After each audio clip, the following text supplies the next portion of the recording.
Hello everyone, स्वागत है आप सभी का अपना क्रैश कोर्स में। आज हम लोग पढ़ने वाले हैं 12th क्लास के पॉलिटी के वीवीआई क्वेश्चन, जो कि बोर्ड मॉडल क्वेश्चन है, जो कि आपको आगामी एग्जाम में सारे यही क्वेश्चन आने वाले हैं।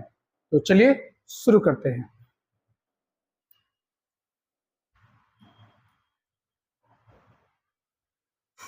देखिए, हम लोग का क्वेश्चन है, तीसरी दुनिया के देशों और विकसित देशों की जनता के सामने मौजूद खतरे में क्या अंतर थी। तो देखिए, तीसरी दुनिया और जो आपको ये जो देश है विकसित देश है, तो तीसरी दुनिया कैसे किसको बोलते हैं? जो कि विकासशील हैं या अविकसित देश हैं, जैसे अफ्रीका वगैरह देश हैं। जैसे सेकेंड वर्ल्ड वॉर खत्म हुई थी, तो जो विकसित कंट्री हैं, जब आपको यूरोपियन कंट्रियां जो हैं, उन लोगों के पास तो आर्थिक मंदी वगैरह तो आ ही गई थी, लेकिन आपको जैसे ही जो अविकसित देश है या विकासशील देश है, एशिया महाद्वीप में जितने सारे देश थे वो क्या थे? मतलब विकासशील थे, है ना। तो इनको भी क्या हो गई, इनको भी दरिद्रता आ गई थी, यानी इनकी भी गरीबी आ गई थी।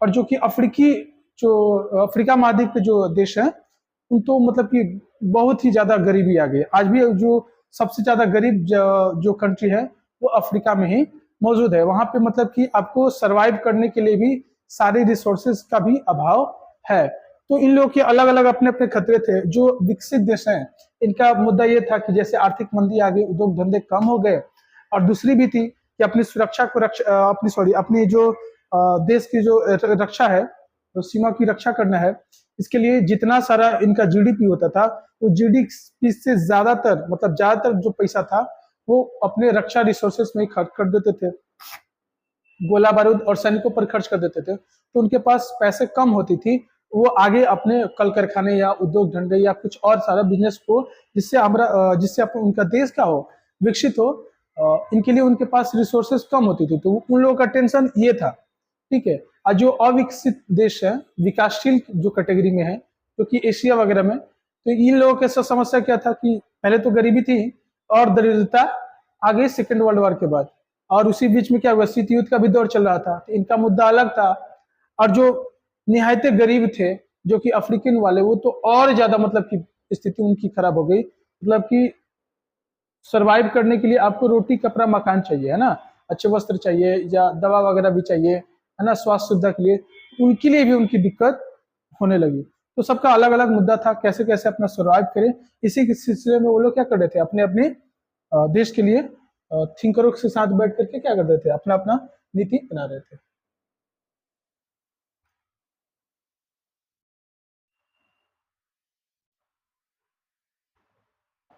देखिए, नेक्स्ट क्वेश्चन है, मणिपुर रियासत का विलय भारत संघ में किस प्रकार संपन्न हुआ।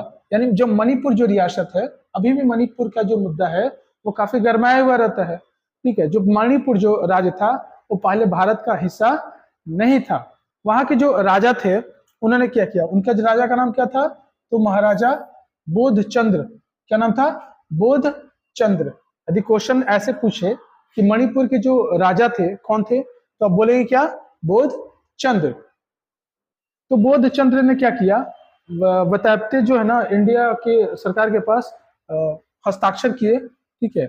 और हस्ताक्षर करने के बाद विलय पत्र पे उनको क्या किया गया, मणिपुर को सरकार ने अपना मतलब कि भारत सरकार ने उनको ये आश्वासन दिया कि जो भी मणिपुर की है ना, जो भी इसकी जो भी बन सकती है सुरक्षा, या जो भी जितनी सारी मूलभूत सुविधाएं होगी, सब सरकार क्या करेगी, इसको मुहैया कराएगी और हर तरीके से इसको बेहतरीन बनाएगी। इसी वादे के साथ इन्होंने क्या किया था, महाराजा बोधचंद्र ने क्या किया, अपने साम्राज्य को भारत के साथ विलय किया। तो सबसे पहले इसका क्या किया, विलय पत्र पे हस्ताक्षर करने के बाद मणिपुर को एक यूटी यानी संघ शासित केंद्र राज्य बनाया गया, और उसको मतलब कुछ दिन के बाद फिर उसको राज्य का दर्जा दे दिया गया। और राज्य क्या है, तो मणिपुर हमारे देश का अभिन्न हिस्सा है।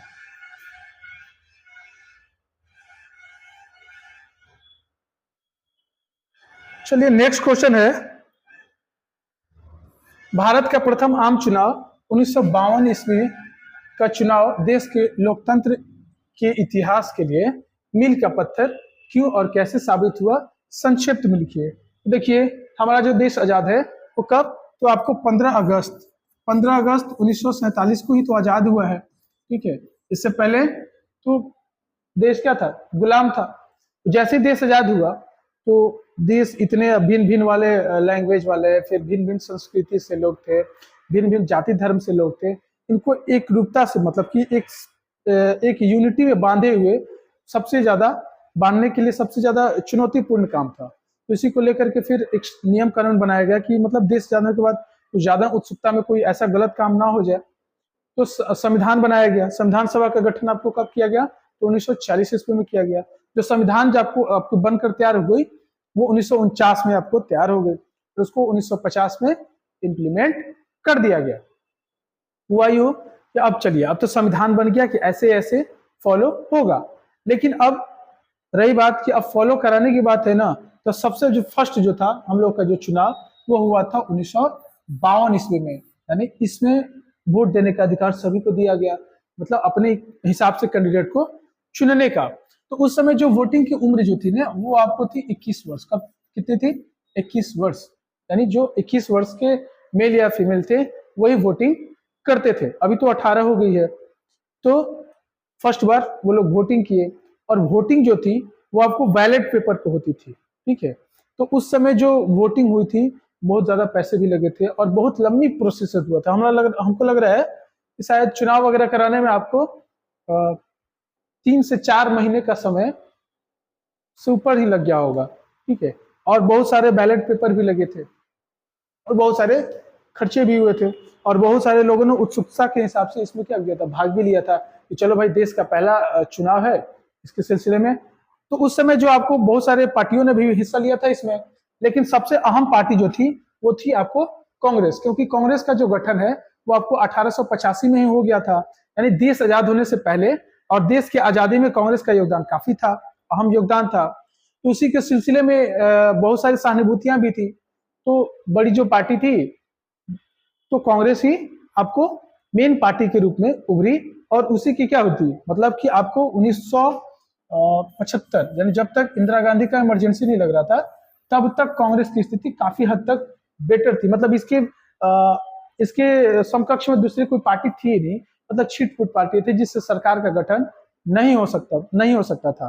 फिर जैसे ही 75 में इमरजेंसी लगाए, 76 में इनकी सरकार गिर गई, फिर धीरे धीरे और सारी पार्टियां भी सृजित हुई, और जैसे कि अभी के सिनेरियो के हिसाब से देख ही रहे हैं, तो मतलब दिन पर दिन नियम क्या हो गया, चेंज हुआ। लेकिन आपको मतलब कि 1885 में कांग्रेस का गठन हुआ, और 1952 से लेकर के 1975 तक सिर्फ और सिर्फ एक ही पार्टी का अधिकार था, वो थी आपको कांग्रेस।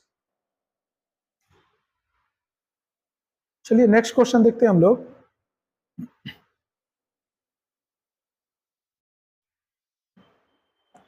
नेक्स्ट क्वेश्चन है आपको, उस कारखानों की चर्चा कीजिए जिनकी वजह से प्रथम आम चुनाव में कांग्रेस को भारी सफलता हुई थी। यानी कारखाना, जैसे देश आजाद हुआ तो पंचवर्षीय योजना का निर्माण किया गया, मतलब कि हर एक 5 साल के लिए एक मतलब अपना गोल, एक लक्ष्य रखा गया। तो उसी लक्ष्य में सिलसिले में आपको क्या किया गया कि जो इसका जो चुनाव हुआ तो कांग्रेस का लक्ष्य था कि जितना ज्यादा, देश तो उस समय बहुत ज्यादा गरीबी थी, तो दूसरे देशों से मदद लिया जाए, और मदद लेकर के क्या किया जाए कि अपने देश में कल कारखाने, उद्योग धंधे लगाया जाए, जिससे क्या हो कि यहाँ पे मैन्युफैक्चरिंग हो और लोगों को रोजगार मिले और लोगों का स्तर, जीवन स्तर क्या हो, उठा मतलब कि अच्छे सुधरा हो। उठे होने का मतलब उनकी स्थिति अच्छी हो। तो इसी के लिए तो और सारे लोगों में क्या हो गया, और मतलब उत्साह बढ़ गई। देखो हमारी सरकार ने हमारे लिए इतना सारा सोच रही है और ऐसे ऐसे काम कर रही है, और कांग्रेस क्या हो गई, लोकप्रिय हो गई, प्रचलित हो गई। चलिए नेक्स्ट क्वेश्चन देखते हैं हम लोग।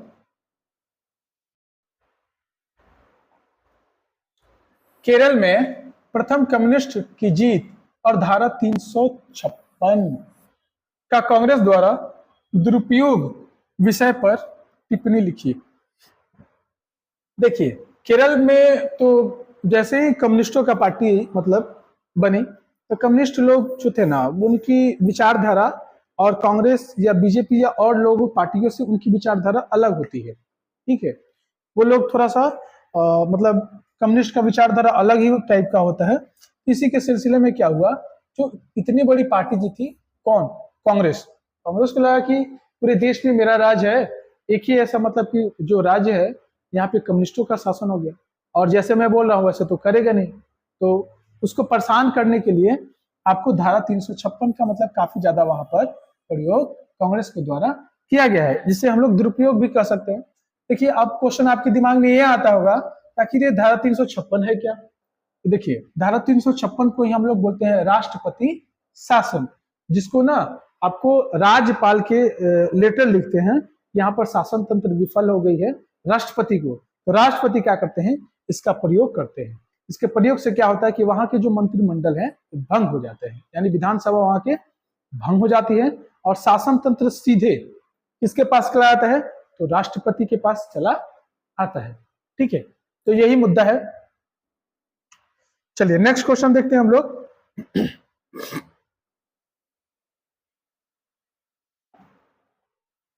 लोकनायक जयप्रकाश नारायण की जीवनी पर संक्षिप्त परिचय देते हुए उनके महत्वपूर्ण कार्यों की या उपलब्धियों का उल्लेख कीजिए। देखिए, जयप्रकाश नारायण जो थे ना, जिन्हें हम लोग प्यार से जेपी बोलते हैं, जिनका जन्म आपको 1902 ईस्वी में, यानी देश आजाद होने से पहले हुआ था, और देश आजादी में इनका भी योगदान अच्छा खासा था। ठीक है, तो ये गांधीवादी विचारधारा से थे और समाजवाद और मार्क्सवाद से प्रभावित थे। ठीक है, और उन्होंने मतलब स्वराज दिलाने में काफी ज्यादा अहम योगदान दिया है। उनको जैसे कि आपको भारत छोड़ो आंदोलन जब चल रहा था, तो उसी बीच में इनको अरेस्ट कर लिया गया था। ये हजारीबाग जेल में थे, तो ये जेल फांद करके नेपाल भाग गए थे। ठीक है, यानी मतलब देश आजाद होने में भी इनका योगदान था।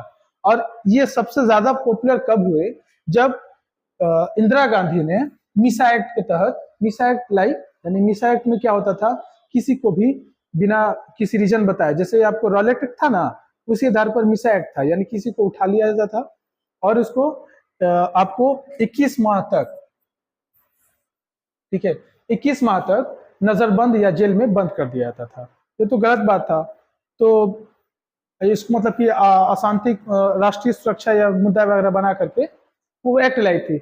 उन्हीं के तनाशाही को देखते हुए इन्होंने, जैसे कि इमरजेंसी की घोषणा हो गया, इमरजेंसी में सबसे बड़ा जो आंदोलन है इन्हीं के द्वारा किया गया था। किनके द्वारा, लोकनायक जयप्रकाश नारायण जी के द्वारा। इनका भी जन्म आपको बिहार में ही हुआ था। तो ये काफी बड़ा मतलब कि जन आंदोलन हो गया, जिससे इंदिरा गांधी की सरकार गिर गई। ठीक है, और तो इसमें मतलब कि जेपी के आंदोलन के चलते पूरे देश में ज्यादा पॉपुलर हो गए, और इनके जितने सारे शिष्य वगैरह, यानी जेपी आंदोलन से जो जो भी नेता जुड़े थे, वो आज की डेट में कहीं ना कहीं मंत्री या विधायक अभी भी हैं। जैसे आपको नीतीश कुमार हो गए, लालू यादव हो गए, या सुशील कुमार मोदी जी हो गए, ऐसे बहुत सारे नेता हैं जो इनके आंदोलन से जुड़े थे और श्रीमती इंदिरा गांधी जी की सरकार को गिरा दिए थे। यानी आंदोलन इतना बड़ा खड़ा कर दिए थे। चलिए नेक्स्ट देखते हैं हम लोग। नेक्स्ट क्वेश्चन,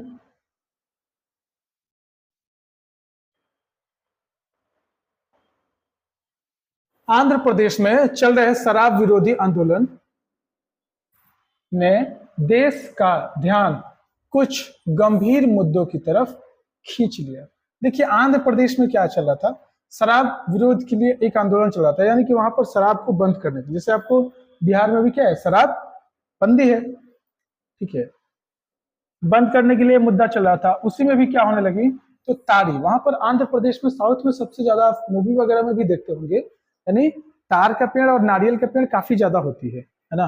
तो ताड़ी जो होती है, वो ताड़ी विरोधी भी आंदोलन हो गया, और बहुत बुरा मतलब बहुत बड़ा आंदोलन था। ताड़ी की बिक्री बंद कर दी गई, है ना। लेकिन इस साधारण नारे ने क्षेत्र के व्यापार और सामाजिक, आर्थिक व राजनीतिक मुद्दों तथा महिलाओं के जीवन को गहरे प्रभावित किया। मतलब कि किसी भी फैमिली से कोई भी जो मान लो कि कमाने वाला मेंबर है, वो ही मतलब नशा में रहेगा, तो उसका फैमिली कैसे चलेगा, नहीं उसको उचित शिक्षा मिल पाएगी, या नहीं उनको उस मूलभूत सुविधा के बारे में वो सोच पाएगा। तो बंद होने से, और जो भी पारिवारिक कलह वगैरह है, इसको कमी आई, है ना। लेकिन कमी तो आई, और सारे जो भी इससे रिलेटेड थी, जैसे कि मान लो तारी वगैरह है, जो लोग इनका पेशा, जो इनका तारी था, तारी को निकाल कर बेचना वगैरह, तो उनका रोजी रोटी तो खत्म हो गया। जो भी कोई तारी वगैरह से कोई वो आपको आर्टिफिशियल जो कुछ बनता है सजावट का या कुछ भी बनता है, वो सारा तो उनके लिए बंद हो गया, यानी उनका तो रोजगार छिन गया। तो एक तरफ से आर्थिक भी नुकसान हो गई, राजनीतिक भी जो कि मुद्दा थे। अब मान लो कि जिस राज्य में ये मुद्दा लग गया, जो पीने वाला होगा उसके लिए तो आप सरकार अच्छी काम नहीं की, तो ये मुद्दा आपको बना। लेकिन महिलाओं के लिए ये मुद्दा क्या थी, अच्छी थी।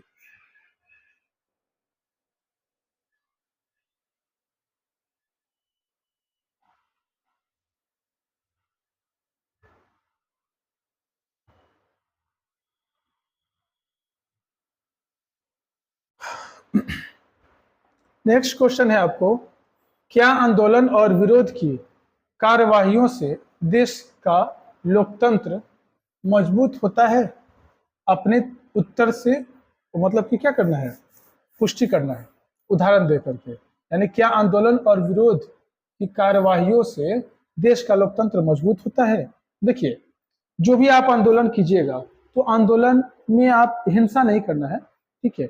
अहिंसा मतलब कि आपको गांधीवादी हिसाब से, मतलब कोई भी आपको आंदोलन वगैरह खड़ा करना है, मान लो कि आपको पटना के गांधी मैदान में रैली निकालनी है सरकार के खिलाफ, तो कोई दिक्कत नहीं, आप निकाल सकते हैं। इससे क्या होता है कि सरकार को भी पता चले कि उसकी गलत नीतियां क्या है। लेकिन उससे पहले आपको ये सरकार को प्रॉमिस करना होता है कि हम कोई दंगा वगैरह या हिंसात्मक रूप से कोई आंदोलन वगैरह नहीं करेंगे। तो आपको डीएम के पास, जो उस जिले में, जिस जिले से आप बिलोंग करते हैं और जहां पे आपको आंदोलन करने, उस वहां के डीएम को आपको लेटर देना होगा कि फलाना डेट को हम ये तारीख को यहाँ पर करेंगे, ठीक है। सरकार के विरोध आंदोलन चलेगा, तो डीएम जब तक अप्रूवल आपको नहीं देगा तब तक आप आंदोलन नहीं कर सकते हैं। और होता क्या है कभी कभी, क्या आंदोलन बिना बताए डीएम के ही या बिना मतलब लिए ही, मतलब क्या बोलते हैं, ऑर्डर बिना लिए ही आप आंदोलन कर देते हैं। उसके बीच में क्या होती है, वो हिंसात्मक होती है, पुलिस की कार्रवाई हो जाती है, लाठी डंडे भी चलने लगते हैं। लेकिन आपको सही मायने में पूछिए तो आंदोलन लोकतंत्र के लिए अच्छी चीज है। मान लो सरकार जो भी नियम कानून बनाई है, किसके लिए बनाई है, हम ही लोग के लिए बनाई है, और वो नियम कानून हम लोग को अच्छी नहीं लग रही है, या हमको लगता है कि ये मेरे फेवर में नहीं है, हमको नहीं, मेरे जैसे बहुत सारे को लगता है कि ये मेरे फेवर में नहीं है, किसी एक समाज को इससे दिक्कत है, वो तो खिलाफ करना ही चाहिए। जिससे क्या हो, सरकार को उस नियम कानून में चेंज करे या उस नियम कानून को ही समाप्त कर दे, ठीक है। यानी आपको जो आंदोलन है वो लोकतंत्र के लिए अच्छी मानी जाती है, बहुत सारे मुद्दे से लेकर के। जैसे आपको 1975 में इमरजेंसी हुआ था, तो इमरजेंसी में इंदिरा गांधी ने बहुत सारे को जेल में बंद कर दिया था, ठीक। लेकिन अंततः क्या हो गई, उनकी सरकार गिर गई, यानी उनको ये भी रियलाइज हो गया कि उनकी गलती कहाँ थी। चलिए नेक्स्ट क्वेश्चन देखते हैं हम लोग।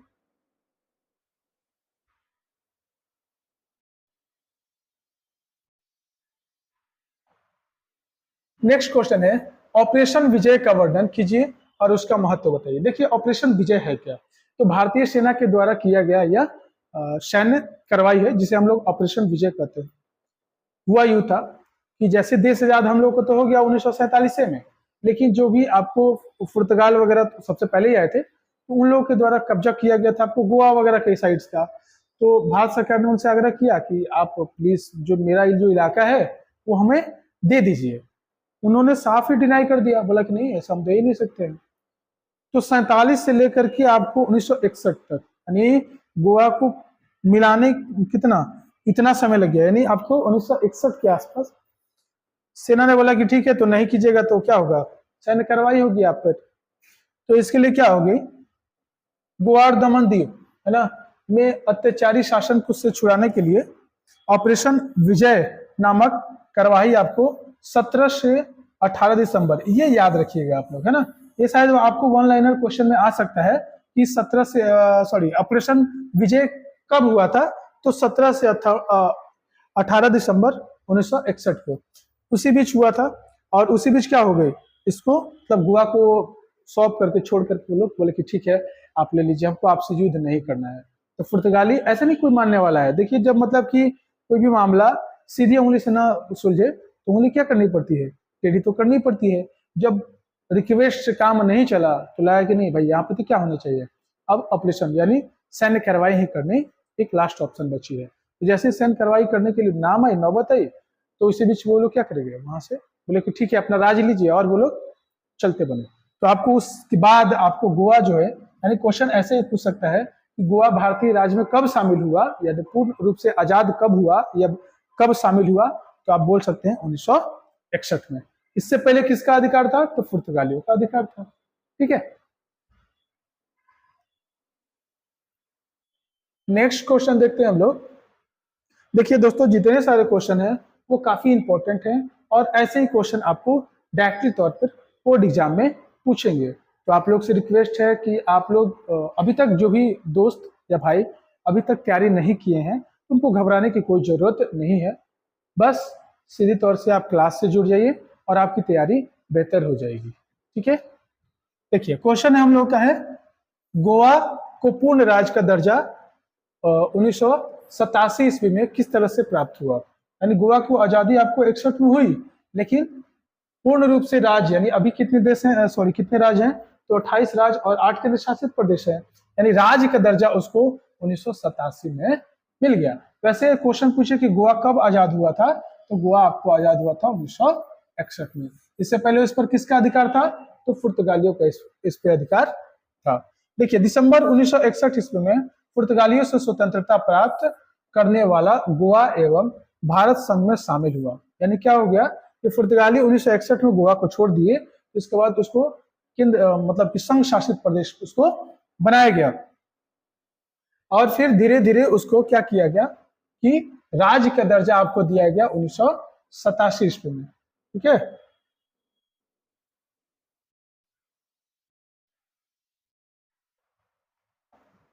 देखिए नेक्स्ट क्वेश्चन है, कारगिल की लड़ाई पर टिप्पणी लिखिए।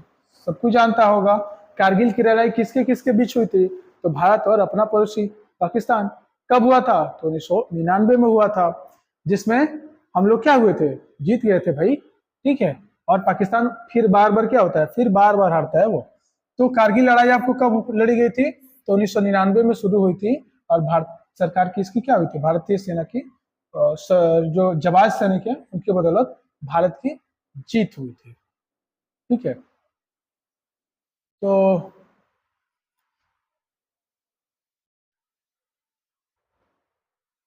नेक्स्ट क्वेश्चन देखा जाए। हाँ जी, देखिए नेक्स्ट क्वेश्चन है, भारत और विश्व शांति पर टिप्पणी लिखिए। यानी भारत का विदेश नीति की प्रमुख उद्देश्य जो है विश्व में शांति की स्थापना करना है। यानी शुरू से ही भारत, अभी भी भारत जो है ना एक शांति प्रिय देश है, और परमाणु बम होने के बावजूद भी फर्स्ट यूज करने नहीं करने की स्कीम जो है हम लोग का है। यानी फर्स्ट नहीं, हम लोग क्या करते हैं, देखिए पहले आप, हम नहीं यूज करेंगे, पहले आप यूज कर दीजिए, और इसके बाद हम कितना मारेंगे परमाणु बम उसका लिमिटेशन नहीं है। यानी फर्स्ट यूज नहीं है इंडिया के। यानी आज भी भारत जो है शांति प्रिय देश, और पूरे विश्व में भारत को एक सम्मान की नजर से देखा जाता है, इसीलिए क्योंकि भारत एक शांति प्रिय देश है, शुरू से ही रहा है। ठीक है, तो उसी आधार पर इसकी आज भी जो विदेश नीति है शांति ही है। ठीक है, तो जवाहरलाल नेहरू ने 1949 ईस्वी में कहा था, क्या कहा था, तो भारतीय विदेश नीति का मुख्य उद्देश्य पंचशील शांतिपूर्ण सह अस्तित्व, निशस्त्रीकरण और मानव अधिकारों का समर्थन आदि है। जो पंच, देखिए अब ये क्वेश्चन आपके दिमाग में आता होगा कि पंचशील क्या है भाई, तो पंचशील जो है समझौता हुआ था भारत और चीन के बीच। कब हुआ था, तो 1954 में। ऐसा भी क्वेश्चन आ सकता है आपको कि पंचशील समझौता कब हुआ था, तो पंचशील समझौता हुआ था 1954 ईस्वी में हुआ था। किसके किसके बीच हुआ था, तो भारत और चीन के बीच में हुआ था। तो समझौता हुआ था, लेकिन चाइना ने अभी तक इस जो समझौते को अभी तक वो नहीं मानता, बोलता कि नहीं ये तो हम नहीं मानेंगे। इसी के चलते 1961 में भारत और चाइना के बीच युद्ध भी हो चुके हैं, और युद्ध में आप लोगों को पता ही होगा कि चाइना हम लोगों से जीत गया है, और अक्साई वगैरह जो चीन है, जो आज भी इंडिया का जो हिस्सा वाला चीन है, हिस्सा वाला जो भूमि है सॉरी, उसको चाइना क्या किया है, कब्जा हुआ है। चलिए नेक्स्ट क्वेश्चन देखते हैं हम लोग।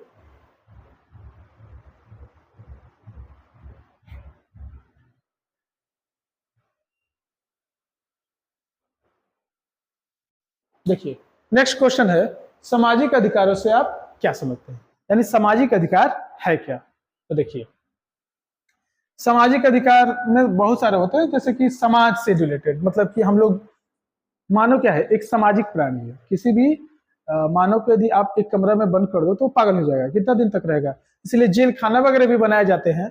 तो जेल में मान लो कुछ कैदी रहते हैं, एक दो, या बड़े बड़े जेल है तो उसमें फिर इतने छोटे छोटे कमरे बनाए हैं, तो और सारे बहुत सारे रहते हैं। कितना भी मतलब कि समाज से अलग करके उसको रख दिया था, वही दंड होता है। तो मतलब मानव क्या है, एक सामाजिक प्राणी है। तो समाज, सामाजिक अधिकार क्या होती है, तो समाज में मान लो कि कोई भी जाति धर्म से बिलोंग करता है, उसकी कल्चरल क्या है, मान लो उसकी जो भी कल्चरल है उसको फॉलो करेगा, तो उस पर कोई आपको रोक टोक नहीं होना चाहिए, मतलब वो हिंसात्मक नहीं होनी चाहिए। अब ऐसे नहीं कि मेरा कल्चर है किसी का मर्डर कर देगा, तो मर्डर थोड़े कर दीजिएगा भाई। तो जो भी आपकी कल्चर है उस कल्चर को क्या करेगी, सरकार भी इज्जत करेगी, है ना। उसको कोई, आप मान लो कि हमको पूजा पद्धति ऐसी है तो आप करिए, कोई दिक्कत नहीं है। लेकिन हाँ, किसी को नुकसान या किसी को दिक्कत नहीं आनी चाहिए। तो देखिए क्या है, विवाह करने और घर बसाने का अधिकार, मान लो जो भी है सामाजिक अधिकार, किसी को भी सरकार ने बोली है कि आपको शादी करने की, यानी मेल की जो शादी करने की 21 है और गर्ल्स की आपको 18 है ना। इस बीच में इनकी जो उम्र हो गई, ये अपने कास्ट वाले या अपने धर्म वाले या दूसरे भी धर्म वाले के साथ शादी कर लेते हैं, यानी शादी करने और घर बसाने का अधिकार इनको है। नेक्स्ट क्या है आपको, कुटुंब समाज की प्राथमिक इकाई, जिससे राज्य और समाज का पूर्ण संरक्षण मिले, यानी जो भी अपना समाज है उसमें कैसे इनको रहना है, जो भी है, ठीक है। शिक्षा का अधिकार, यानी कम से कम प्राथमिक स्तर का जो शिक्षा है वो निःशुल्क होगा। जैसे आप भी आज भी देखें, आप लोग अभी जो पढ़ते हैं अभी की डेट में, यानी क्लास 1 से लेकर के क्लास 8 तक आपको 1 रुपये का भी चार्ज नहीं लगता होगा। यानी आपको मिडिल स्कूल, यानी आपको 1 क्लास से लेकर के प्राथमिक स्कूल और मिडिल स्कूल, है ना, 4-5 तक प्राथमिक आता है, इसके बाद मिडिल स्कूल आता है, यानी 8 क्लास तक 1 रुपये भी नहीं लगता है। फिर आप जैसे ही, स्कूल फी तो नहीं लगता है, क्लास 8 में जाते हैं, क्लास 8 के बाद, तो क्लास 8 के बाद क्या होती है, आपको क्लास 8 से लेकर के आपको 10th, जो हाई स्कूल का जो प्रोसीजर है उसमें आपको पैसे लगते हैं, लेकिन थोड़े थोड़े लगते हैं। मान लो रजिस्ट्रेशन शुल्क हो गया, फॉर्म शुल्क हो गया, यही सारे पैसे लगते हैं। अभी नहीं कि मान लो महीना लगेगा, या ये सब सिस्टम नहीं है। फिर जैसे ही आप 11th वगैरह में जाते हैं, 11th से लेकर के हायर जितने सारे एग्जाम होते हैं उसमें भी इसी प्रकार से प्रोसीजर है। लेकिन आपको क्लास 8 तक कोई चार्जेस सरकार के द्वारा नहीं लगती, यानी आपको शिक्षा क्या है, निःशुल्क मुहैया कराई जाती है। देखिए नेक्स्ट क्वेश्चन है हम लोग का, मानव अधिकारों से सांस्कृतिक अधिकारों की उल्लेख कीजिए।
हाँ लाइनें कट गया सर, हो गया, खत्म हो गया। 4 5 क्वेश्चन बाकी था, लाइनें कट गया। हाँ हाँ, वैसे चालू कर रहे हैं, थोड़ा सा बाकी है तो खत्म कर देता। हाँ कर ले रहे हैं। हाँ चल रहा है। कब हुआ क्या, ल कैसे घूमते रहता है ना इधर उधर। कैसे हो गया? हाँ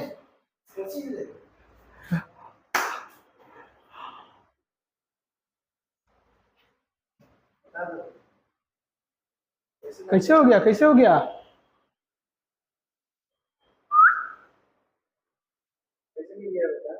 कैसे हो गया बुआ?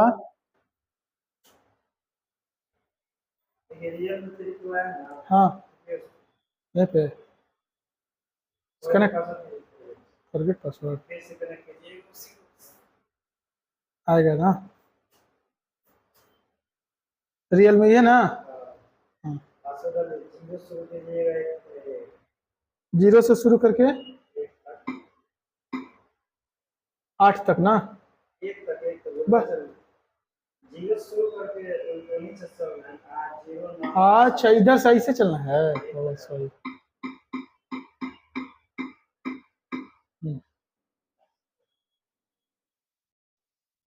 हाँ भाई 0 से 1 से सब कुछ रखता है, तो कुछ उल्टा तो होना चाहिए।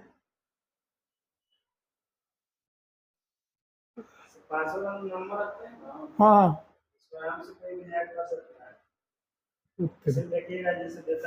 हाँ देता है शॉर्ट्स वगैरह में, क्या ऐसे कीजिए किसी का भी ओह, हाँ खोल रहे हैं समझे। नंबर या केवल लेटर होता है सबसे इसीलिए हम एचयू वाला रखते हैं ना, लेकिन क्या करें सर जी, कभी कभी याद रहता है। जो फर्स्ट बार देता है ना एटीएम वाला दिया था ना, तो हम ना ये ठीक नहीं है, चेंज किए तो फर्स्ट बार बनाए थे तो डेट ऑफ बर्थ वाला रख दिया था तो ना, तो अब पकड़ा जाएगा। तो हम उल्टा सोचते फिर मोबाइल में कुछ दिन तक सेव रखे थे, फिर याद हो गया कुछ होना चाहिए अलग, नहीं तो फिर वो हैक हो जाता है, आज चेंज कर देना चाहिए बोला।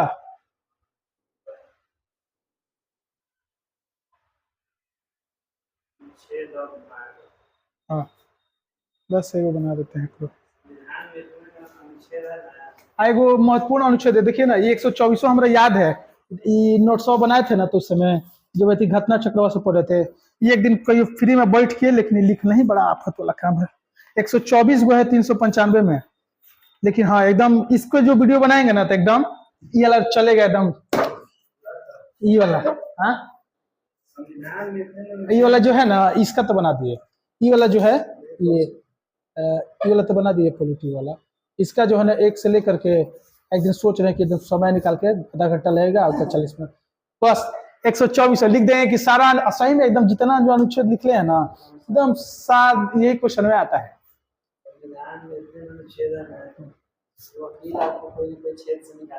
हाँ, पहले जो फर्स्ट बार में हम पॉलिटी पढ़ते थे कुछ नहीं बुझाता था, लेकिन हाँ ये कहिए कि अब पॉलिटी इतना अच्छा लगता है कि सबसे बढ़िया लगता है सब्जेक्ट। पढ़िए सब्जेक्ट चेंज हो जाएगा। सब कुछ क्या करता है टीचर देखिए पैसा ऐसे नहीं कमाना है। हाँ पैसा कमाना है अभी समय में। हाँ आपके पास पढ़ा के नहीं कमा सकते, पढ़ाने के साथ बिजनेस मैनेजर भी हाँ होना चाहिए। इसमें एक कोचिंग खोले सब लेकर में डर होना चाहिए कि पढ़े के जगह मैंने कोचिंग उधार पे घरे पढ़े पागल निकलता है, घरे पढ़े से कुछ होता है सेल्फ चलते पहला बार कोचिंग में बिजनेस ऐसे हाँ सही है। पहला बार कोचिंग में कराने की शुरू किया तो डर बना बिना कोचिंग पास हो गया है। देखिए कौन ऐसा लड़का है बिना कोचिंग होता है सब करता है, अगले सब डिसिप्लिन डर बना है, पागल घर पे है लाइब्रेरी पढ़ना है सब आके लाइब्रेरी में बैठा है ठीक ना।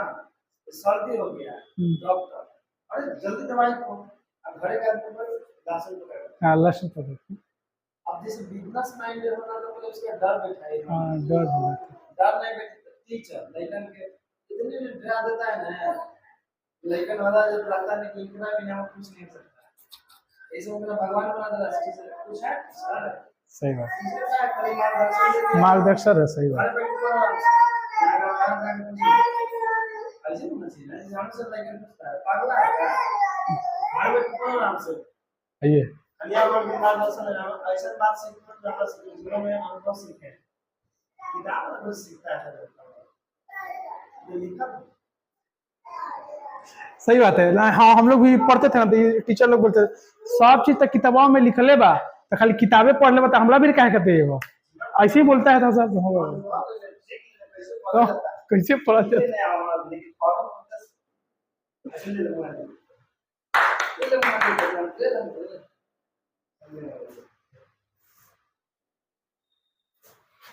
हमारे पास ये तरीका सीखे है। अनुभव 10 साल में जो हम सीखे हैं आपको 1 साल में 1 घंटा में सिखा सकते हैं। ये सीखा है ये कि लाइन वाला नहीं पढ़ा। सही बात। टीचर वास्तव में इस मान के 10 साल से पढ़ा रहे हैं कि गर्व से कोई आया है 10 साल की मेहनत प्लस 10 साल के कोर्स में मिला है घंटा यही होता है सर। सही बात। बता देगा कि हाँ, रास्ता आपको बता देगा कि जल्दी से आप पहुंच जाइएगा, मतलब भटकते रहिए। सही बात। मेहनत तक खुदे होता है, ये सब कोई नहीं। एज होता है ना, सब सही है।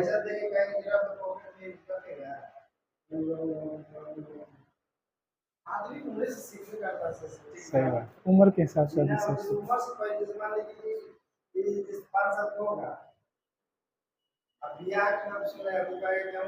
हाँ भी करो।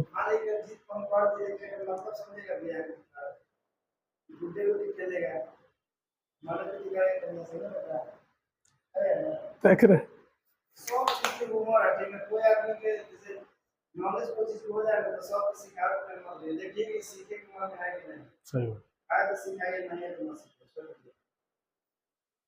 तो इस कम उम्र को लेकर हम समझते हैं कि सब जैसे कोई बात है जो इस उम्र में सीखे हैं जो कम उम्र में कोई सीखेगा नहीं सीखेगा, हम सुनेगा सब लेकिन आप समझेगा नहीं।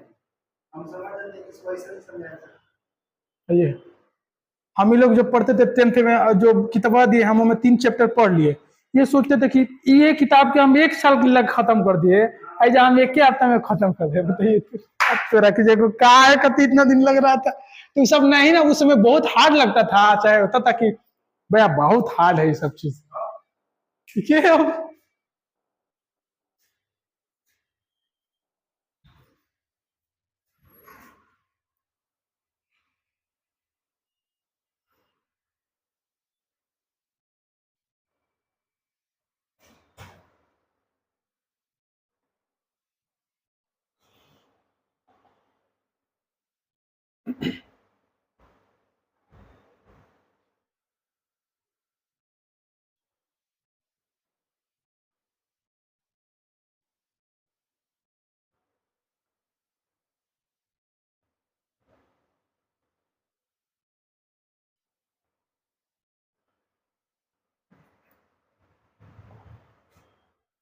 चलिए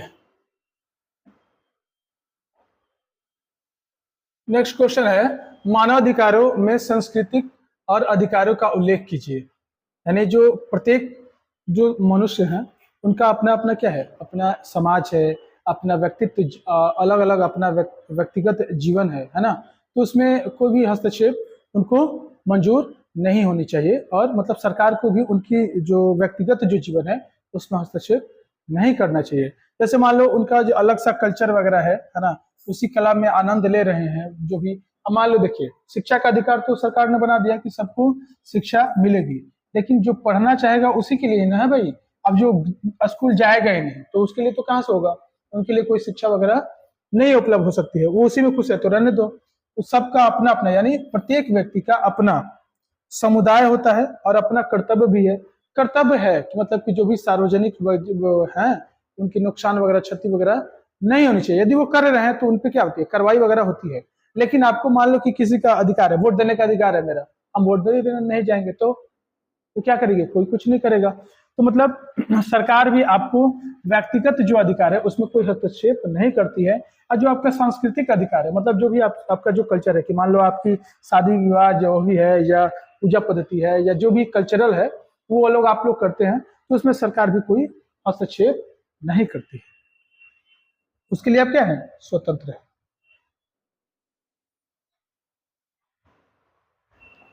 नेक्स्ट क्वेश्चन है, वैश्विक ताप वृद्धि विश्व में किस प्रकार से खतरा उत्पन्न कर रही है। देखिए दिन पर दिन क्या हो रही है ना, टेम्परेचर बढ़ती जा रही है ना।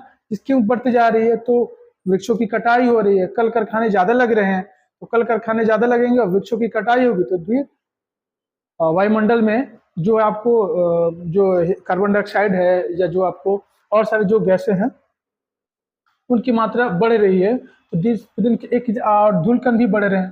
तो क्या होती है, जो भी पृथ्वी जब गर्म होती है, तो आप सुने भी होंगे, ज्योग्राफी में पढ़े भी होंगे कि जो कि गर्म हवा होती है वो क्या होती है, ऊपर चली जाती है, ऊपर जाती है। तो पृथ्वी पर मान लो कि आप पोल्यूशन ज्यादा कर रहे हैं, तो उस पोल्यूशन में कार्बन डाइऑक्साइड आपको और सारे भी जो गैस है, जो इसको हम लोग ग्लोबल वार्मिंग भी बोलते हैं, है ना, हरित जो गैस बोलते हैं उसको, तो और धूलकण के जो कण है एक पृथ्वी के ऊपर एक लेयर के रूप में बन जाते हैं। जैसे ही पृथ्वी से मान लो कि हिट हो रही है, तो हिट होने के बाद ये ऊपर जाती हैं, लेकिन इनको जाने ही नहीं देता है। ये क्या कर देता है, इनको ब्लॉक कर देता है, जिससे दिन प्रतिदिन हमारी जो पृथ्वी जो है वो क्या हो रही है, हिट हो रही है, गर्म होते जा रही है। ठीक है, और अब दिन पर दिन क्या हो रही है, इसी के हिट होने के चलते में आप देख ही रहे हैं कि पहले जो था, अभी के गर्मी के जो सीजन थी, किसी किसी कोई कोई घर ना एसी वगैरह यूज करता था, और नहीं तो भाई जो हम लोग गांव से बिलोंग करने वाले हैं तो पंखा ही ज्यादा होती है। आज भी भारत क्या है, उतना तो विकसित कंट्री नहीं है, एक विकासशील कंट्री है। तो बहुत सारे लोग यहाँ पे आज भी क्या है, मिडिल क्लास या लोअर मिडिल क्लास से बिलोंग करते हैं। तो अब धीरे धीरे गर्मी के चलते बहुत सारे लोगों ने क्या किया, एसी वगैरह, फिर कूलर, फिर है ना, ये सब वगैरह यूज भी होना चालू हो गया। इन सब का एक ही मुद्दा ये है कि ग्लोबल वार्मिंग, यानी जैसे जैसे जंगलों की कटाई होती जा रही है और कल कारखाने ज्यादा लग रहे हैं, वैज्ञानिक संशोधन ज्यादा हो रहे हैं, तो कल कारखाने और गाड़ियां भी ज्यादा बन रही है तो ज्यादा चलेगी, पोल्यूशन होगा। ठीक है, चलिए जी, नेक्स्ट क्वेश्चन है, काका कालेकर की अध्यक्षता में नियुक्त गठित आयोग संविधान की किस धारा के अंतर्गत नियुक्त किया गया, इस आयोग की सिफारिशों को क्यों नहीं स्वीकृति किया गया। देखिए, अब समझने वाली बात है कि काका कालेकर आयोग की नियुक्ति जो है वो कब हुई थी, तो संविधान की जो धारा जो है 340, कौन सी धारा के तहत हुई थी, तो 340 के तहत हुई थी। कब हुई थी, तो इसका जो गठन है आपको 1953 में हुआ था। ठीक है, और इसमें बताया गया कि जो भी है ना, जो पहले तो SC ST के लिए आरक्षण की बात तो भीमराव अंबेडकर ने मुद्दा रखिए दिया था। इन्होंने रखा था क्या कि जो भी OBC वगैरह से, यानी पिछड़ी जाति से जो लोग बिलोंग करते हैं, उनकी जो है ना, उनके लिए अलग से आरक्षण की व्यवस्था होनी चाहिए। इसी के सिलसिले में बहुत सारे दिन से मांग चल ही रहा था और इसको लागू नहीं किया जा रहा था। ठीक,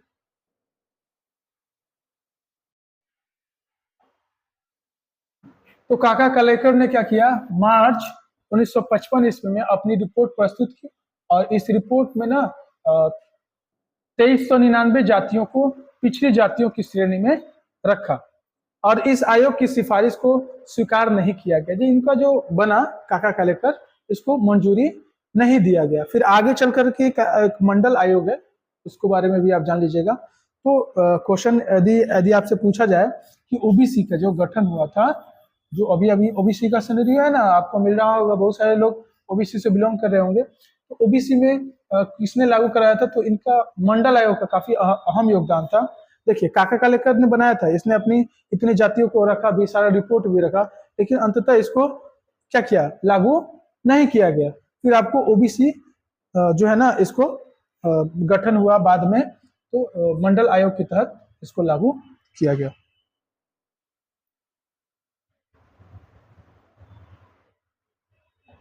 नेक्स्ट क्वेश्चन देखिए, ज्योतिराव फुले पर संक्षिप्त टिप्पणी लिखिए। तो ज्योतिराव फुले जी है ना, इनका जन्म हुआ था 1827 से 1890 के बीच हुआ था।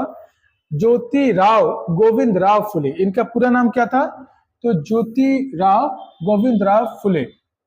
ज्योतिबा फुले के नाम से भी इन्हें, मतलब इन्हें प्यार से लोग ज्योतिबा फुले के नाम से जानते थे। ये मतलब कि सामाजिक सुधार थे, मतलब इनका जो मुद्दा जो था, ये ब्राह्मणवाद के घोर विरोधी थे। यानी समाज में जो कुरीतियां फैल गई थी कि ब्राह्मण श्रेष्ठ होते हैं, वो श्रेष्ठ मानते थे, और जो क्षुद्र जो होते हैं, जो SC ST के लोग, समुदाय से लोग थे, उनको काफी मतलब तौहीनी की नजर से ये लोग देखते थे। तो इनको मतलब समाज में एक मतलब ब्राह्मणों के खिलाफ ये ऐसा नहीं हो, या अपने लेख के माध्यम से या समाज के लोगों को जागृत करते थे, लेख लिखते थे, पत्रिका लिखते थे, और समुदाय मतलब कि समाज में जागरूकता भावना लाते थे कि देखिए ऐसा कुछ नहीं है, सब कोई मनुष्य ही है, और सबके शरीर में खून ही होता है, ब्लड ही होता है, काटने पर ब्लड ही निकलेगा। ठीक है, तो इन्होंने क्या किया था, मतलब कि अनुसूचित जातियों के लिए जो है ना, इनका योगदान काफी अहम योगदान था।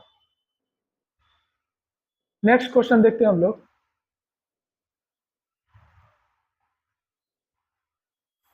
महिला सशक्तिकरण की राष्ट्रीय नीति 2001 के मुख्य उद्देश्यों का उल्लेख कीजिए। जो महिला सशक्तिकरण है, तो देखिए भाई, अभी आपको महिला आयोग का नाम आप लोग सुने भी होंगे। तो महिला सशक्तिकरण के लिए एक नीति का घोषणा किया गया, जिसे राष्ट्रीय नीति घोषणा में की गई। इसमें एक आयोग बनाया जाए जो कि महिलाओं से रिलेटेड वो स्पेशल के रूप में, जैसे ऐसे बहुत सारे समाज में ऐसी घटनाएं घटती भी हैं, जो मान लो कि किसी स्त्री के साथ या कोई भी महिला के साथ कुछ घटना घट गई, तो वो मेल ऑफिसर, मान लो कि वहां पे कोई मेल ऑफिसर है, तो वो सारे बात इतना खुलकर नहीं बता पाएगी। तो उसके लिए उनको क्या करना चाहिए, स्पेशल जो होती है वो फीमेल ऑफिसर होगी, तो जितने उसकी सारी प्रॉब्लम होगी या उसके साथ क्या हुआ, गलत हुआ, जैसे भी हुआ, उसको बताएगी, तो उस पर वो कार्रवाई करेगी। और उनकी मान लो कि जैसे फीमेल डॉक्टर हो गए या महिला आयोग है, तो मान लो कि कोई दवा वगैरह, सोर्स वगैरह, पैरवी वगैरह चलता है ना भाई। तो मान लो कि जो महिला आयोग का गठन कर दिया गया, वहां पे उसकी मान लो कोई थाना वगैरह में अपना केस की वहां पे लॉन्च नहीं किया या उसकी सुनवाई नहीं कर रहा है, तो महिला कहाँ चली जाएगी, उस डायरेक्टली अपना मुद्दा को लेकर महिला आयोग के पास चली जाएगी, और महिला आयोग सीधे कार्रवाई कर देगी किसके पास, यहाँ पर। तो इनको काफी ऊपर से भी प्रेशराइज किया जाता है, और महिलाओं का भी काम होता है, और उनकी भी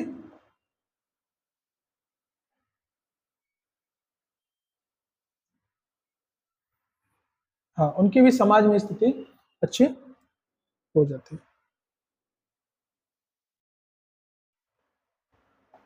देखिए नेक्स्ट क्वेश्चन है, किन्हीं 5 मानव अधिकारों के नाम लिखिए। यानी 5 मानव अधिकार, यानी आपके जो मानव अधिकार है, क्या क्या आपका राइट्स है, ह्यूमन राइट्स, जिसे हम लोग बोलते हैं इंग्लिश में ह्यूमन राइट्स, यानी मानव अधिकार। तो मानव अधिकार, यदि क्वेश्चन एक यहाँ से ऐसे आता है, मानव अधिकार दिवस कब मनाया जाता है, तो मानव अधिकार दिवस मनाया जाता है आपको 10 दिसंबर को। कब मनाया जाता है, 10 दिसंबर को मनाया जाता है।